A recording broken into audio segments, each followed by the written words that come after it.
Audible is the leading provider of spoken word entertainment and audiobooks, ranging from bestsellers to celebrity memoirs, news, business, and self-development. Every month, members get 1 credit to pick any title, plus 2 Audible originals from a monthly selection, and access to daily news digests from the New York Times, the Wall Street Journal, and the Washington Post, as well as guided meditation programs. Between a full-time job in IT and a full-time job in podcasting, it gets harder and harder to sit down and read the books I'm interested in. This is where Audible comes in. I can listen on my daily commute, relaxing, or while out running errands and still get in the books I've been wanting to get into. You can download titles and listen offline anytime, anywhere. The app is free and can be installed on all smartphones and tablets. Now you can try Audible risk-free with a special 30-day free trial by visiting audibletrial.com/Nerdery and Murdery.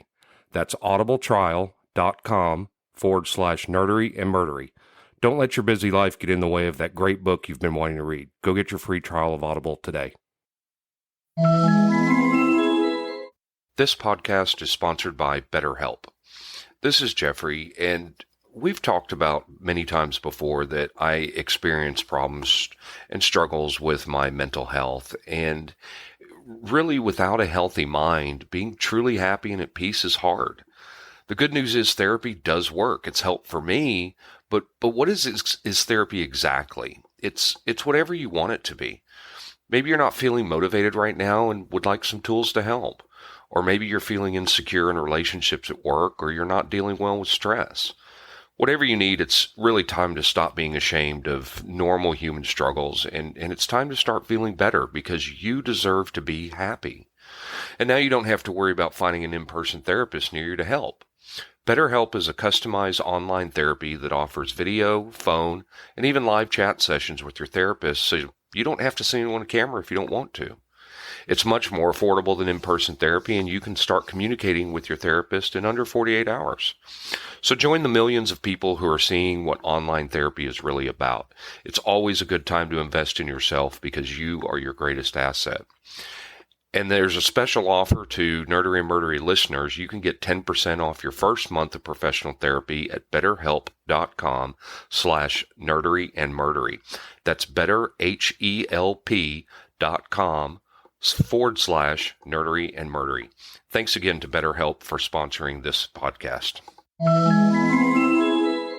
Well, I'll pass the bar on the way to my dingy hotel room. I've spent all my money I've been drinking since noon. I'll wake there in the morning or maybe in the county jail. Times are hard or getting harder. I'm born to lose and destined to fail.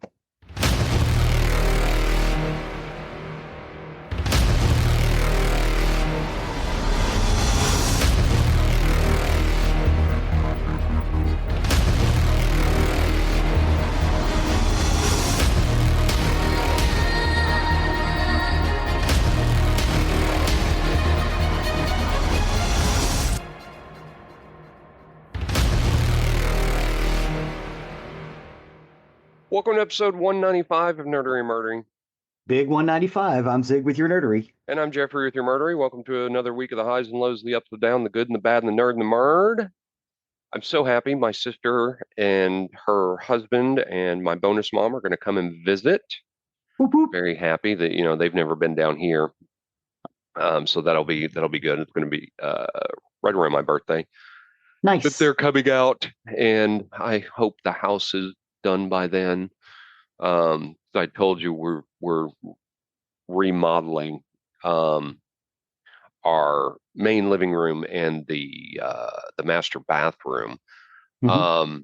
The living room's almost done, thankfully. But the master bath, so we had a nice surprise when they got the ceiling down. Come to find out that the support beams in the ceiling over that bathroom, which is pretty much directly below my office where I am right now, nice. The support beams were not attached. They were just sitting there. The one side of it was pretty much free hanging. Was not done well. The engineer that came out said he has no idea how that passed inspection. None. Wow. And it was, and it's a no-brainer. We have to get it fixed because the house could collapse. Yep. So that really sucked. So that's putting the bathroom behind because they have to build a support wall to fix all that. They've been working on that, and I'm so tired of hearing construction downstairs. Clack, clack, clack. Yes, I'm so tired of it. I mean, we have plastic draping all around the living room and in the master bathroom. Um, I'm just so tired of this demo. I'm so ready for it to be done, but it's going to be really nice when it's done. It's just such a pain to have to deal with, but Well, honestly, it's kind of a good thing you guys did. If you've yes, got yeah, structural issues, yes. it's a good idea because I mean, you can't always see that because it's behind Well, it was above a ceiling, right? plaster. Yeah. I mean, it was fucking wild. I'm glad it This was fucking thing's found. not even attached. What? Right. How is it The, holding the wall up? yeah, It's not. the guy who owned the house before us, he cut a lot of corners Mhm. because this used to be a one-story house. Yeah. If you because I've looked at satellite footage of the house from the 90s, and it was a one-story house, and he had it built on top of that. And I just don't know why he would have had this all built on and then cut corners and be cheap and shit. I don't. Sure, maybe it wasn't him. Maybe it Yeah, it was his was. contractor. No, Oh, it was him. Yeah, it was it him. was him. Yeah, Yeah. yeah. It'll be fine. Yeah, we've got that. You know. So anyway, He didn't know what um, he was doing. I don't know.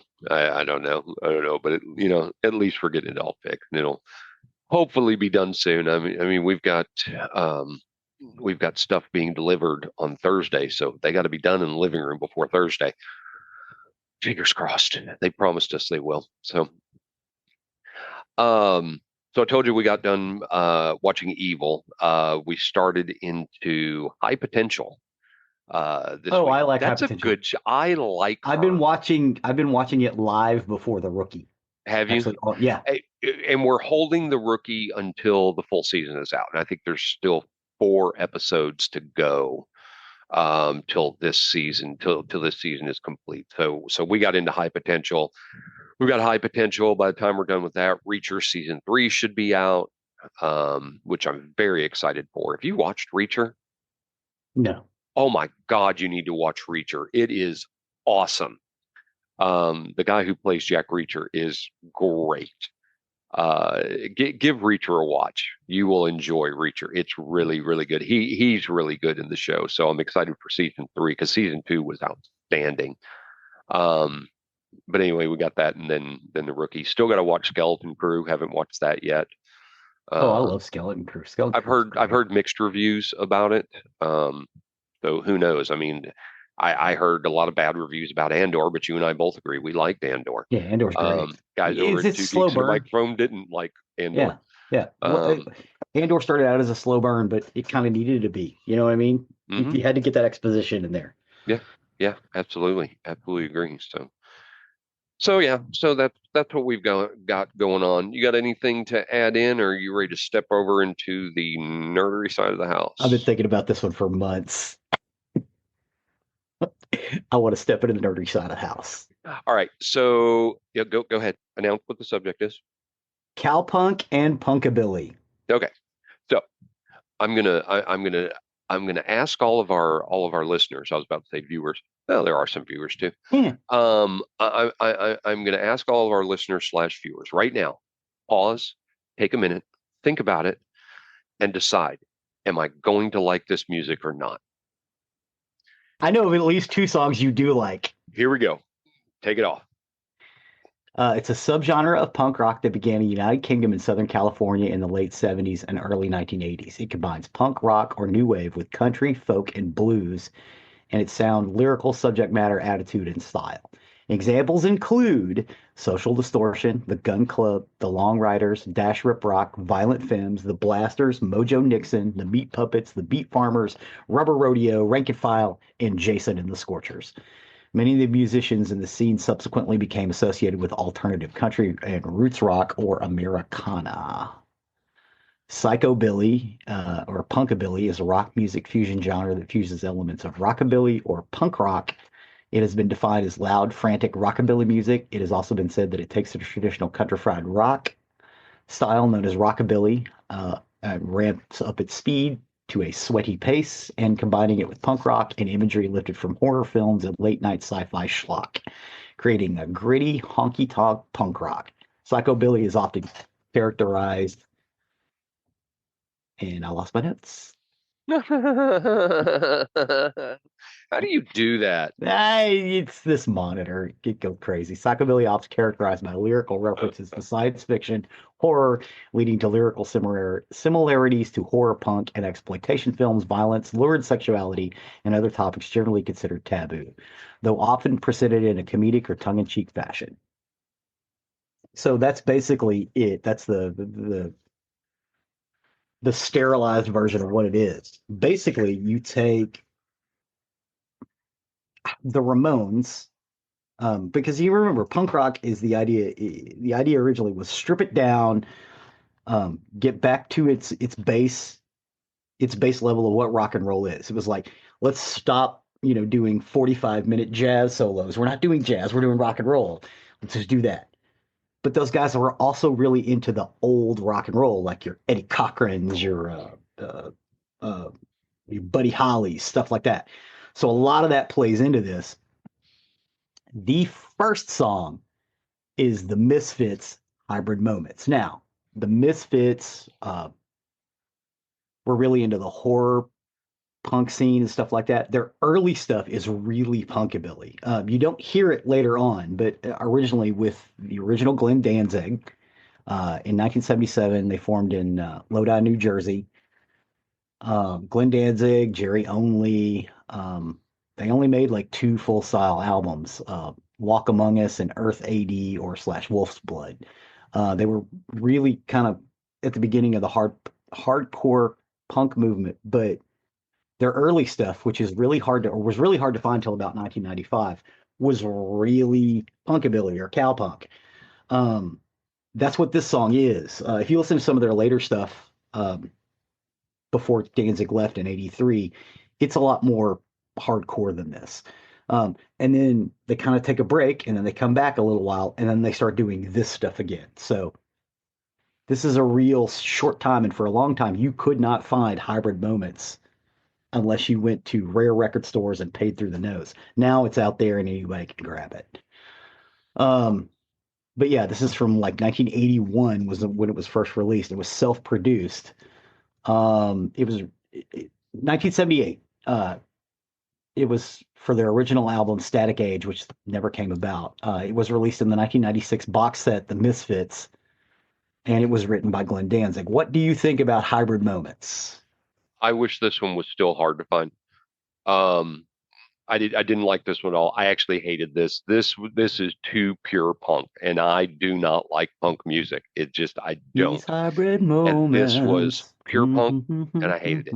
Hated it. This is the song that got me into doing this this list in the first place. I was like, oh yeah, we need to do this. I love this tune. It's only like 2 minutes long. It is real hard. And if you listen to some of their stuff that's in the middle period, it is way harder than this. But this one, no. This one plays well in our TikToks too. Strangely enough, people like this tune. Probably because it's short. It could have been shorter. The next song is In Hell I'll Be in Good Company by the Dead South. They are a folk / bluegrass musical ensemble based in Regina, Saskatchewan, Canada. The band was initially formed in 2012 as a quartet by Nate Hiltz, Scott Pringle, Danny Kenyon, and Colton Crawford. Crawford left the band in 2015 and was replaced by studio musician Eliza Mary Doyle before rejoining in 2018.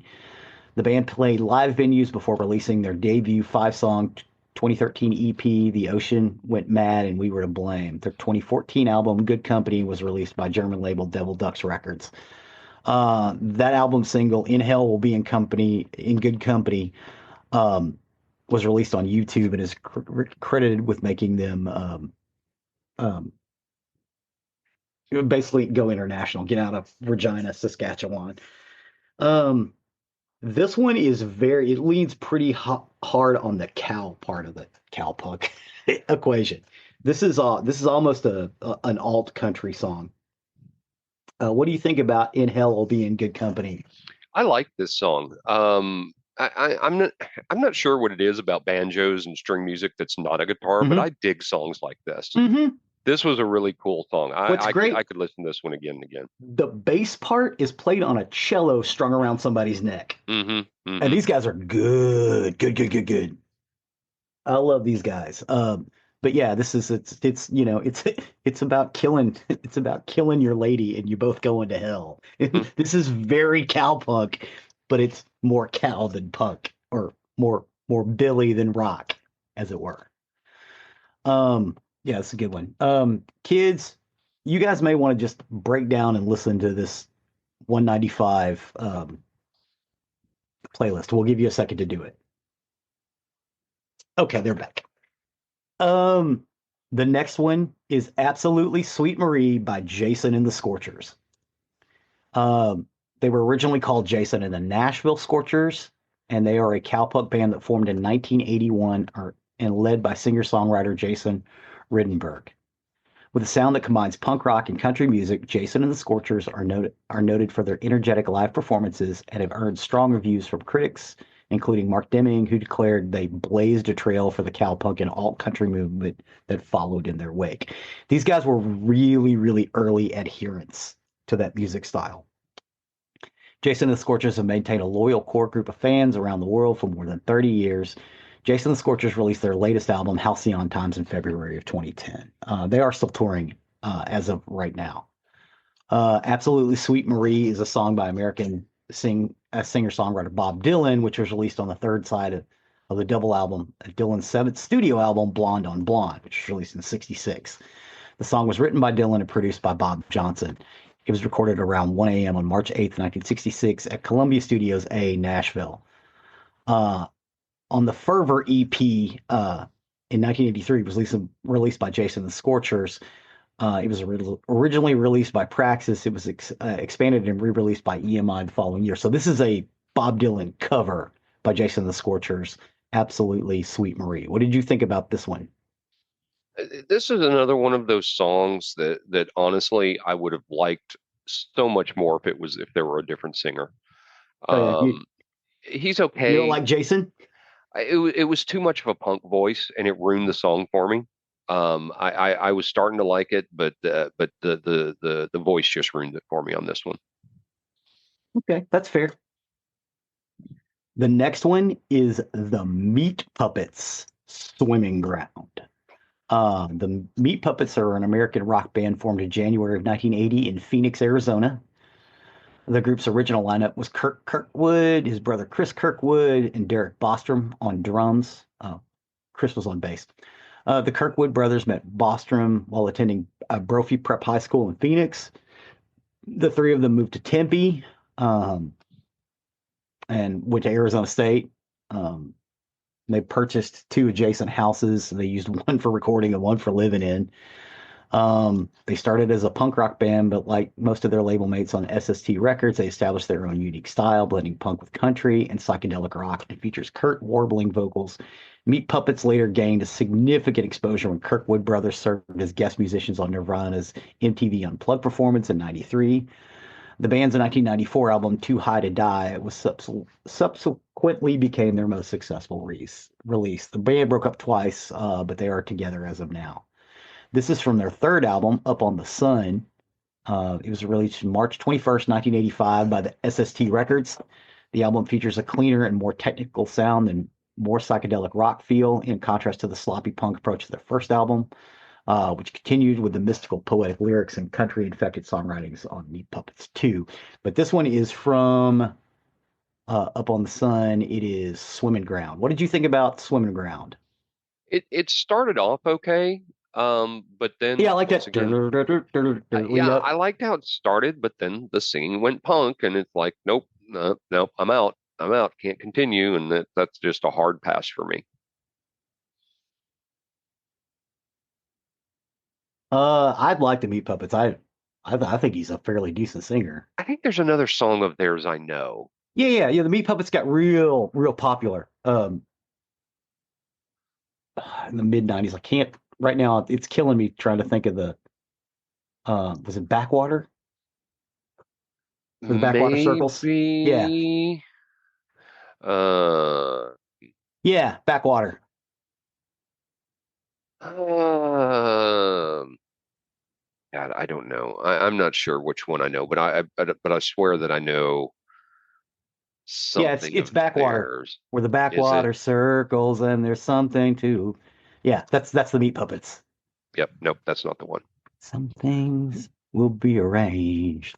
Mhm. But that was their big alt hit. But I kind of like this earlier stuff better because it's got more of that punkabilly sound. Because I really like this style of music. I think it's hard and frenetic, but it also kind of sounds like what was going on here. The next one in the list is My Love Forevermore, the Hillbilly Moon Explosion. The Hillbilly Moon Explosion is a Swiss rockabilly band founded in 1998.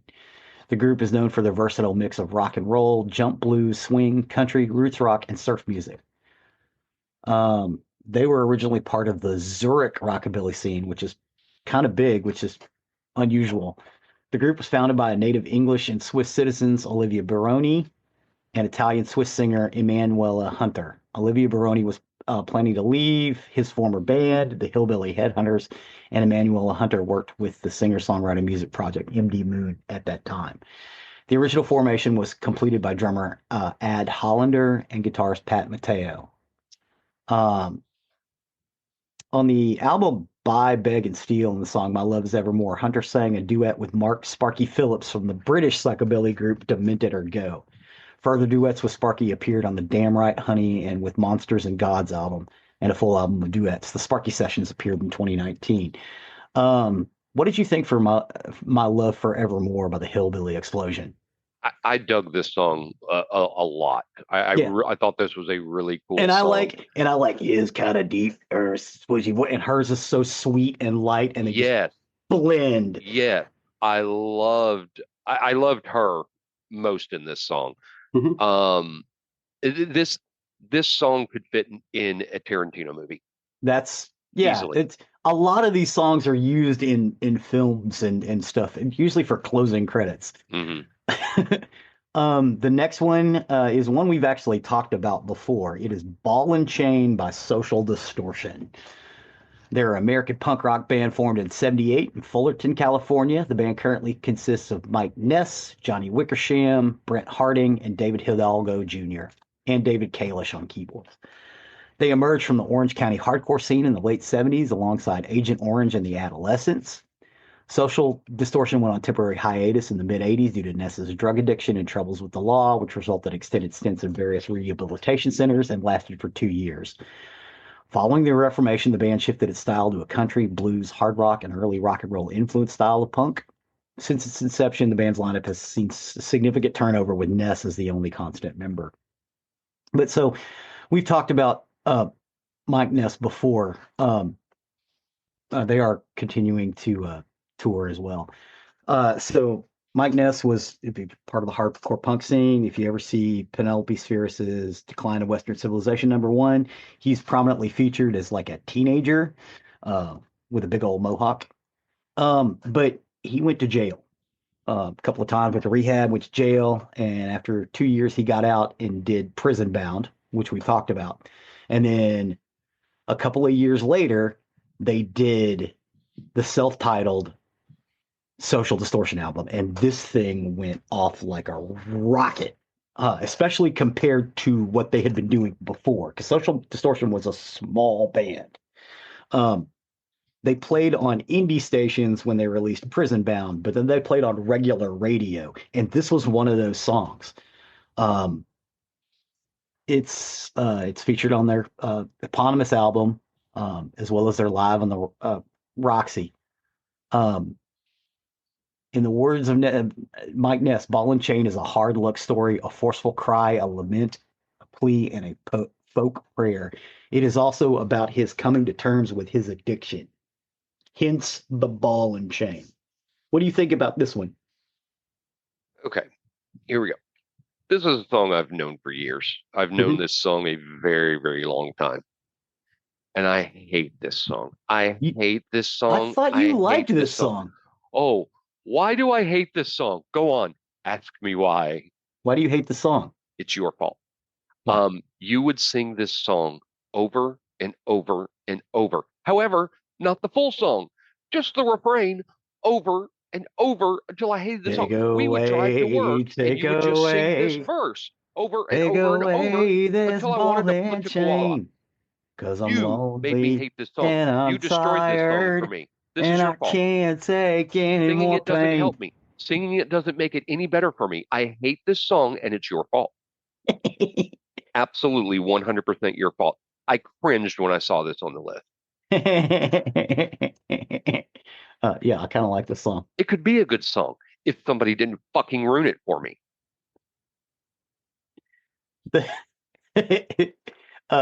Kids, give this one a listen. It's fun. It's Fuck loud. that. Fuck that. The next song is Bad Things by Jace Everett Beasley. He's an American singer-songwriter and musician. He signed Epic Records in 2005. He released his debut single, That's the Kind of Love I'm in 2005, which peaked at number 52 on the Billboard Hot Country Songs. This song, again, leans more to the cow and the cowpunk, but it deals with darker tones. His song Bad Things is a theme for the HBO series True Blood. So if you ever see True Blood, that song that's playing at the beginning, that's what this is. You get the whole song out of this. Bad Things is written and recorded by Jace Everett. It's included on his only album for Epic Records Nashville, the self-titled Jace Everett. Although released as a single in 2005, it did not chart on the hot country single charts that year. The song is charted in the United Kingdom, Norway, and Sweden in 2009 after it was selected as the theme song for the HBO series True Blood. I love this tune, but this is even though he released it on a country label, this is a cowpunk song. This is dark. It's kind of there's a crossover between goth music and cowpunk called goth punk. This kind of fits into that. And the fact that they used it for a series about vampires doesn't hurt. What do you think about Do Bad Things? Well, the fact that they put it not TV show about vampires, but to a very popular TV show about vampires. Yes. Yeah, this song I've known for so long. I mean, I heard it every week when I watched True. It's a great song. I love this song. Although I was surprised, I had never looked it up. I thought that this was Chris Isaac. I didn't know this was Jace Everett. He has a very Chris Isaac sound. Yeah, Jace Everett's kind of, you could tell he got a lot of his ideas from Chris Isaac. Chris Isaac kind of fits a little bit into this category too. There wasn't enough room to put him in here. And I wasn't sure what song to do, unfortunately. Maybe did a bad thing. Maybe did a bad thing. Yeah, that would have worked. Maybe I'll put that in the end of this particular list. The next one is The Blasters, Dark Night.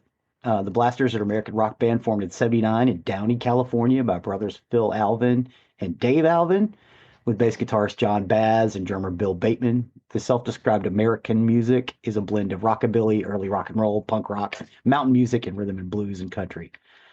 Dark Night was featured on the 1985 album Hardline. The earliest offerings of the song in popular culture can be found in the 1985 episode Whatever Works in season 2 of the TV crime drama Miami Vice.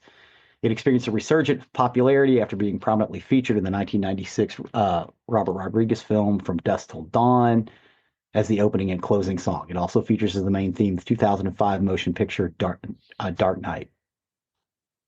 What do you think about the Blasters' Dark Night? I didn't remember it being at the beginning From Dusk Till Dawn. I remember it from the end, but it was also is in both. Yeah. It is also in the first Punisher movie too. Huh. When the killer comes to get him. Interesting. Yeah. This was a great song. I love this song. I mean, as soon as I start hearing that on the list, I'm just hearing it in my head and makes me want to go watch From Dusk Till Dawn. Great Great song. I love this song. Yeah, it's a great, and it fits directly into that wheelhouse of this is, it's like, well, I mean, most people think, yeah, punk rock is just screaming and stuff. No, there's a lot of root stuff in it too. And this is, when I say punk rock, this is usually what I'm talking about. I like that root sound that it's not polished, but it's good. They didn't necessarily have to be bad at playing music to be punk rock. It's simpler. The next one is by the Beat Farmers. It is Ridin'. The Beat Farmers are an American rock band formed in San Diego, California in August of '83. They enjoyed a cult following into the early '90s before the death of drummer and sometime lead singer Country Dick Montana. Their music can be described as an amalgam of jangle pop, roots rock, hard twanging Americana, country rock, rockabilly, and swamp rock. The San Diego Reader summed up their sound as like Bo Diddley, CCR, Joe South, and the Yardbirds, ham-fisted into a food processor, stuffed into a shotgun shell, and blasted into a beer keg at 3 a.m. Which, yeah, it's kind of like the Blasters. This is off their album Tales of the New West. It's the debut album. It was released in 1985. The band it came out the same time as the Blasters. The band signed a one-album deal with Rhino Records. The album peaked at number 186 on the Billboard 200. It sold more than 40,000 copies by the end of 1985. An expanded edition of Tales of the New West was reissued in 2004. The Beat Farmers dismissed the cowpunk label, noting their blues, folk, and roadhouse rock influences. I disagree with the Beat Farmers. I think they are solidly cowpunk or punkabilly. What did you think about Riding with the Beat Farmers? I like this one from beginning to end. I had to listen to this one a couple of times because I enjoyed it. It went right into my playlist. I like this. Yeah. This is a good song. The Beat Farmers remind me a lot of like the Bodines. It's like, why weren't these guys bigger?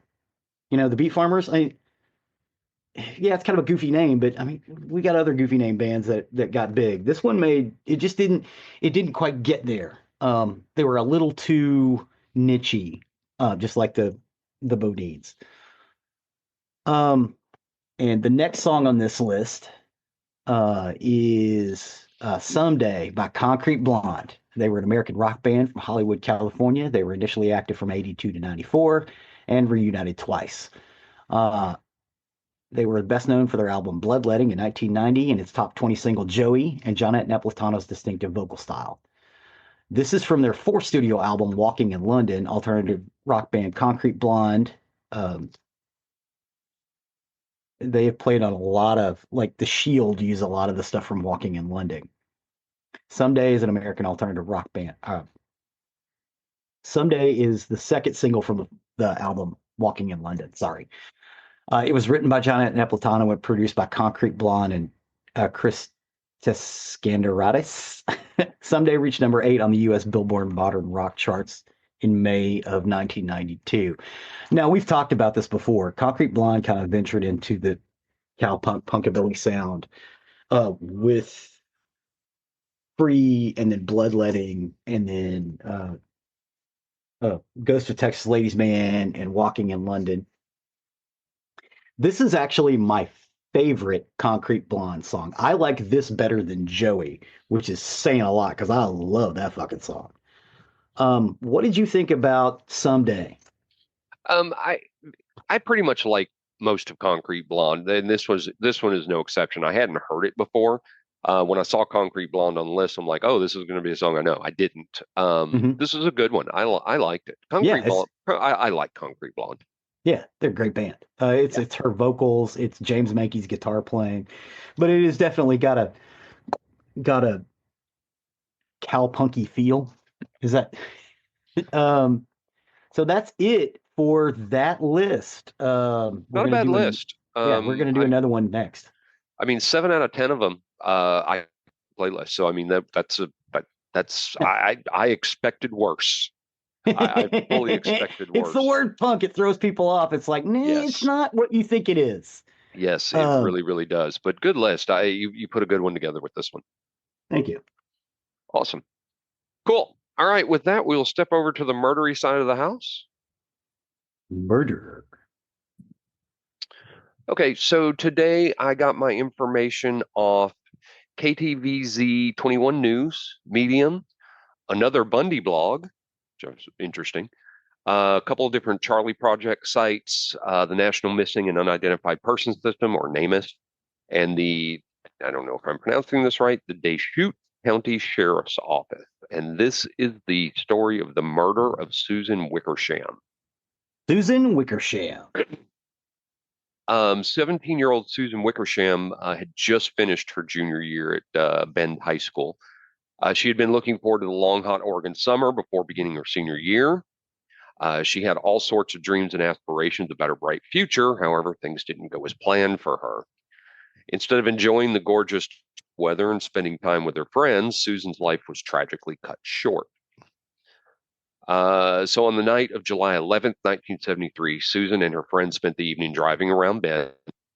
Her mother said she could borrow the family's car on the condition that she drop off the vehicle at her mother's place of work before the end of her shift. After driving her friend home, Susan drove to the Sage Room restaurant where her mother worked. That night, Susan went inside and spoke to her mom, telling her she'd arranged for friends to come pick her up outside the restaurant. And around 11:30 that night, Susan left the Sage Room restaurant and walked up the road to the Owl Rexall drugstore. She waited for her friends to pick her up, but her friends never showed. And because she didn't have a ride home that night, she needed to decide what to do. She could walk back home, but that was a few. I saw one report said a few miles away, another report said it was only a couple miles, but at any rate. Or the other choice, she could stay at the restaurant while her mother finished her shift and then they could go home together. Or another potential option was to hitchhike. Bend, Oregon was a fairly small city. In the 70s, a lot of people felt it was safe to hitchhike. Oh yeah. In 1973, Bend, Oregon had a population of approximately 75,000 people, only contained one high school, and for the most part, its residents were trusting and everyone else, that lived there felt safe. Hitchhiking was very common in the 70s. It was also legal in the 70s. Mhm. And I guess it's probably because people believed in the goodness of others. A little different from today. Hitchhiking is extremely dangerous today and illegal. Yes.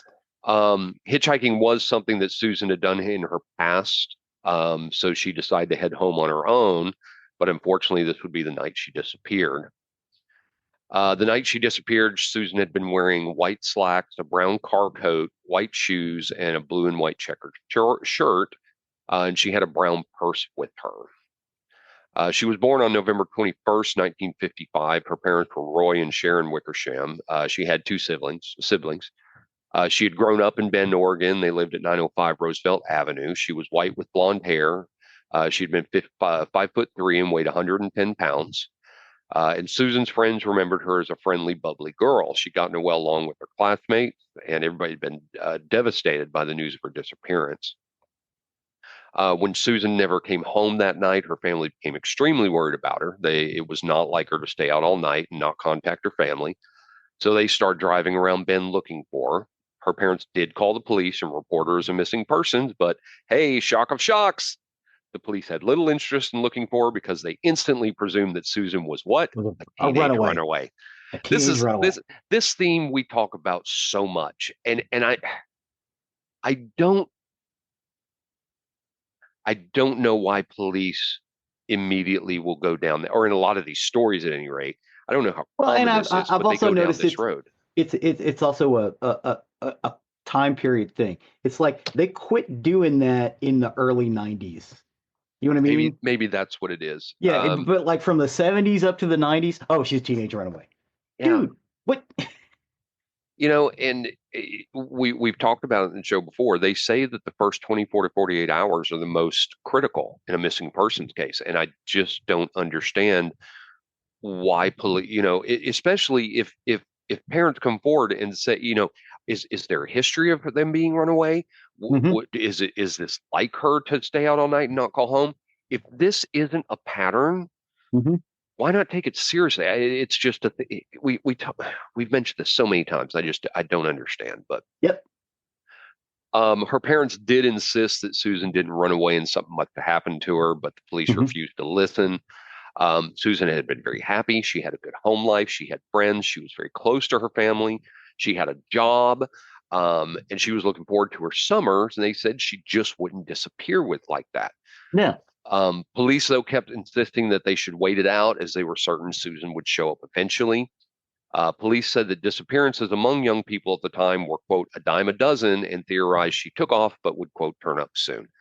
Again, I guess this was the time period, but still, I don't know. I don't know how many of these were reported and they ended up being runaways, and so it's just Yeah, but how many have we covered where they reported, oh, there's just a teenage runaway and they ended up being murdered or something? right, right. Yeah. Oh, yeah, they disappear all the time. That's because someone's murdering them. I'm sorry. Please go. No, Please you're continue. fine. Once Roy and Susan realized police weren't going to take them seriously, they decided for themselves they were going to try to locate Susan. They continued searching in the Bend area. They Hmm. reached out to Susan's friends. As they drove around Bend, they would bring a photo of Susan, showing it to everyone, begging people to help them locate Susan. They were convinced that she had met with foul play that night, and they hoped that someone in Bend knew something that could help locate their missing daughter. The days would turn into weeks and then months. Susan, of course, never came home. Her family was still convinced that something terrible had happened to Susan, as she had been victim of foul play. And you've got to imagine how excruciating this is, not Hmm. knowing where their daughter was or what had happened to her. I Hmm. cannot imagine, absolutely could not imagine living through this. Yeah. The police did receive multiple tips from the public, as witnesses claimed to have seen Susan around Bend, Vancouver, Klamath Falls, and in Portland. A salesman had seen a recent news report about Susan, and he was convinced that he had seen her eating breakfast at a Klamath Falls restaurant. A woman in Bend said that she'd talked to Susan when she'd been at a bus stop in Klamath Falls. Police did investigate, but they were unable to find Susan in any of the locations given by the witnesses. One of Susan's childhood friends, Denise Blake, worked at the Sage Room restaurant the night Susan had dropped off the car for her mother. In 2015, Denise spoke with KTVZ News about that night, and she said, quote, "It was just a sunny, ordinary day. This was Bend, Oregon in 1973. Stuff like that didn't happen here. I worked at the Sage Room restaurant with Susan's mom. She came in that day, and we said hi and exchanged greetings. A couple of minutes later, I was waiting on a table, and I saw her standing across the street in front of what was then the Owl Pharmacy. And the next time I looked out the window, she was gone." On January 20th, 1976, 3 years after Susan had gone missing, her remains were found. The wooded area where Susan's remains were discovered was just a few miles outside of Bend, behind a truck weigh station on Highway 97. The man who made the discovery had been collecting firewood in the area, and he immediately called police, and authorities began to investigate. 3 years? Probably Three just years. bones. Well, and that's what it was. It was skeletal remains, and so they weren't immediately identified as Susan's. But the police conducted a list of the missing person cases over the past few years. Hmm. The remains were transported to the medical examiner's office for further investigation. Susan would end up being formally identified through her dental records, although technically her records had gone missing. The authorities were able to contact Susan's former dentist, who had moved out of the Bend area, and they described the Jane Doe's dental work to the dentist in the hopes that he would recognize Susan through her dental work, and he was able to successfully do so, which is what led Susan to be identified as the Jane Doe found in the woods. Susan had been shot in the head, right behind the ear. There was no exit wound. They believe that her murderer used a .22 pistol, and authorities now knew they had a homicide on their hands. Authorities were initially interested in the fact that Susan's remains had finally turned up, but they didn't have much evidence to go on. The police did find some of Susan's personal belongings at the crime scene, as well as scraps of her clothing, but her remains had been exposed to the elements and her bones had been scattered in the area by animals. They were unable to determine who had murdered her, and their case quickly went cold, but at least now they knew for sure that Susan wasn't just a teenage runaway, she was a murder victim. This would give the family a small amount of comfort, knowing they could eventually lay her to rest, but the question still remained, who killed Susan Wickersham? Until that question was answered and the killer was brought to justice, Susan's loved ones would never get proper closure. Authorities couldn't determine exactly when Susan had been murdered. Portland Deputy State Medical Examiner Larry Lumen had determined that her remains had been at the dump site for at least 2 years. But the likeliest scenario is that she had been murdered on the night she went missing or shortly afterwards. The police had an unnamed person of interest in mind for Susan's murder, but they didn't have enough evidence to make an arrest. They made an appeal to the public for anyone who knew something about her disappearance and death to come forward.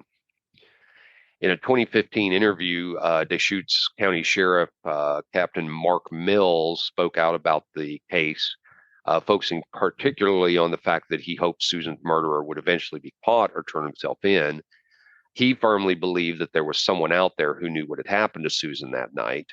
And he said, quote, you're 42 years older. You're probably near the end of your life. Put some things in motion, at least in the event of your death, so investigators at the sheriff's office can put this case to rest and give what family is left closure.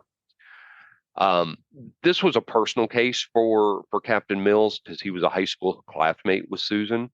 Oh, wow. Yeah. He had said, quote, Susan was happy, free-spirited. We would occasionally be at the same lunch table. It was sad when Susan went missing and a shock when the town learned how she died. It was disturbing for our class of 1974. It was one of the first things I wanted to do was pick up this file as a young detective, the youngest detective at the time. This is one of the cases I really, truly wanted to have closure. Oh, wow. So he almost sounds like he became a detective to solve her murder. Yeah, it kind of did seem that way. Susan's family and loved ones feel they have a very strong idea who the girl's murderer was. Really? They think it was someone from Bend, and supposing that the person was ever charged, that it would shock a lot of residents. For many people who were deeply invested in the case, it was frustrating to have an idea behind the teen's brutal murder, but not enough evidence to put the killer behind bars. And for decades, Susan's killer has walked free because he stole all those years from her. She didn't get to graduate with her classmates. She didn't get to fall in love, get a career, start a family. She never got to achieve her dreams, never got to celebrate birthdays or holidays with her again. She didn't get to enjoy the rest of that summer. No. Roy Wickersham died in 1993 and Sharon in 2006. They did get to lay Susan's remains to rest, but they were never able to see justice, and Susan's case has been cold for decades. Some believe it's highly unlikely that it's ever going to be solved. In 2005, the Deschutes County Sheriff's Office created their cold case team so they could investigate unsolved cases for the last few decades. They were especially hopeful that new advances in DNA technology would help solve the cold cases. The retired police officers would volunteer about 20 hours a week poring over old case files in the hope they might be able to solve them. The cold case squad has been inspired by Susan Wickersham's unsolved murder, and the team strives to solve her murder as well as others from the area. On September 12th, 2006, the cold case squad teamed up with an FBI crime scene processing team based in Portland. And together they worked with the sheriff's office and rescue unit and studied an area near Knott and Scalehouse roads, but unfortunately they had little success in finding new evidence to make an arrest in the decades-old murder. One theory that has been heavily discussed over the years was that Susan Wickersham had been one of Ted Bundy's victims. We will be covering Ted Bundy at some point. Was he operating in the area at the time? Well, from 1972 to 73, he worked for the Seattle Crime Prevention Advisory Commission. During this time, he helped create new hitchhiking laws, as well as writing a rape prevention pamphlet, which is ironic considering his crimes, which, again, we will discuss. Yeah. But by the summer of 73, Ted was unemployed and he didn't find work until September of that year. Authorities were able to determine that Ted Bundy had been staying at the Rogers rooming house in Seattle at the time, and they had receipts to prove he was in Seattle the day before and the day after Susan went missing. But there is no record for his whereabouts on the actual day that she disappeared. Let me look up a picture of Susan Wickersham. Sure. Because I know what his MO is. Yeah, I do too. Dark hair parted in the middle. Damn it.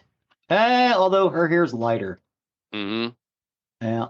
Well, the Sage Room restaurant would have been a 6-hour drive from Seattle, so it's a possibility he could have been behind her murder, but Hmm. there's no proof to definitively say it was the case. It's really more likely that Susan had been murdered by a local or someone passing through the area. Like I said, the family, they never gave the name of the Of the person they suspected, the right? suspect. Um, On April 19th, 2022, a Reddit user suggested that Susan may have been the victim of John Arthur Ackroyd from the logging town of Sweet Home, Oregon. We covered him before just a Oh few yeah, weeks ago. Ackroyd. However, he was stationed overseas in the Army between 69 and 76, so he couldn't have been responsible. Yeah. Susan wasn't the only missing person from the Bend area. On June 29th, 1973, 17-year-old Rita Jolly disappeared from West Lynn, Oregon. She had been out on an evening walk. Police believed that she was a teen runaway at first, though they later began to believe she was a victim of foul play. Some people theorized that Rita had been one of Ted Bundy's victims. On August 20th, 1973, 24-year-old Eugene resident Vicki Lynn Holler disappeared after her seamstress job. She had walked to her vehicle after a shift but never arrived home. Her friends became worried when she didn't show up to a party that evening. Neither Rita or Vicki have ever been seen since and are still missing persons. Both are similar in appearance to Susan in the same approximate age bracket, and all three girls lived in close proximity and had disappeared within months of each other. 27-year-old Terry Rogers went missing on May 31st, 1973, when he had been camping at Meadow Camp, which was 6 miles from Bend. His friends became concerned when they found his pickup truck parked near the campsite. His bag of groceries was still in the truck, as well as his glasses, wallet, and camping gear. The authorities conducted a 3-day search for him, and he was an experienced outdoorsman, but they couldn't find him. He is still a missing person to this day. Hmm. Susan's sister, Rhonda McMurrin, spoke out about her murdered sister, and she said the following: Susan is never far from our thoughts, probably because we never had closure. I couldn't even imagine then that it would take this long to solve. Someday I'd like to look the guy in the eye and say, why did you do this? She was just a nice person. You think all those things that could have been and all the people who loved her. This case is still unsolved to this day. As I had said, I didn't find anywhere the person of interest that the family thought of. But if you Apparently, do, the police too. right, but they never listed anything. So I guess it's still open. It hasn't been closed. If you do have any information on Susan's murder, anything at all, please contact detectives at the Deschutes County Sheriff's Office at 541-693-6911. And that's the story of the murder of Susan Wickersham. Well, thank you for that, sir. That's fascinating. Yeah. I don't know. I tend to agree. I think it's probably someone local. Local.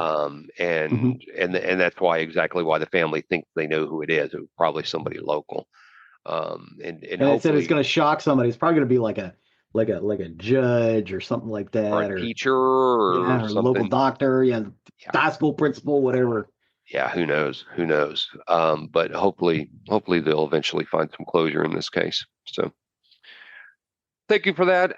That'll take us to the end of another recording week. As always, you can find more about us on nerderyandmurdery.com. That's our hub for everything that we talk about. You'll find links to what we talk about, plus pictures of everything we talked about today, plus the link to our YouTube page, which Zig so often updates. Yes, you definitely want to check out the YouTube page so you can see what we're talking about. I would recommend you watch it, listen to it beforehand, especially for the next one, because we're going to do another one of these. Yep. You can also find the link to our merchandise page, where if you wish to show off your Nerdery and Murdery fandom, please do consider purchasing something from that. That, along with our patrons, our Patreon link is on our webpage, and that goes to the costs that are associated with this show. There are costs that to keep us on the air, to keep our uploads, to keep our website, and everything that goes on to bring you this entertainment each and every week. We do appreciate each and every one of you. Please and thank you. Please and thank you. Last but not least, please don't forget to leave a 5-star review wherever you can. It really helps us and helps others find our content that may be looking for the topics we discuss. So with that, I have been Zig with your nerdery. and I'm Geoffrey with your murdering.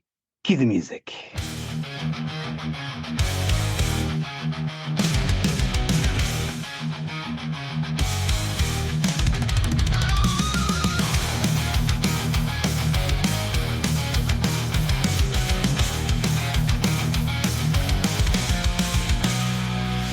Digital detectives chasing down a clue in the world of fiction and the headlines too.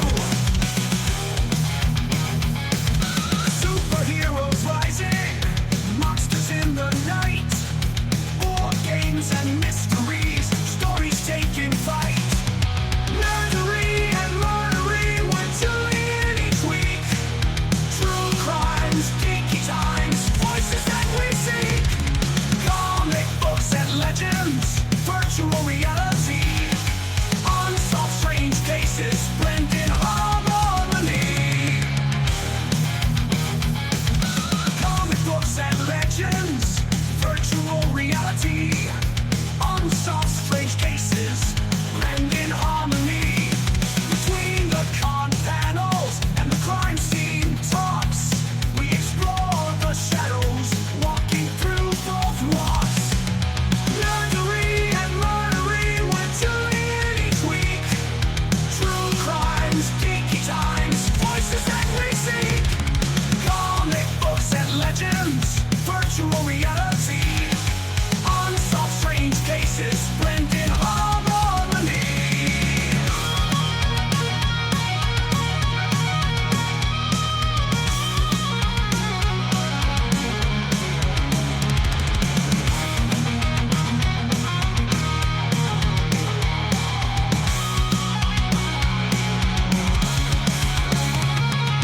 Between the con panels and the crime scene talks, we explore the shadows, walkers, walking through both walls.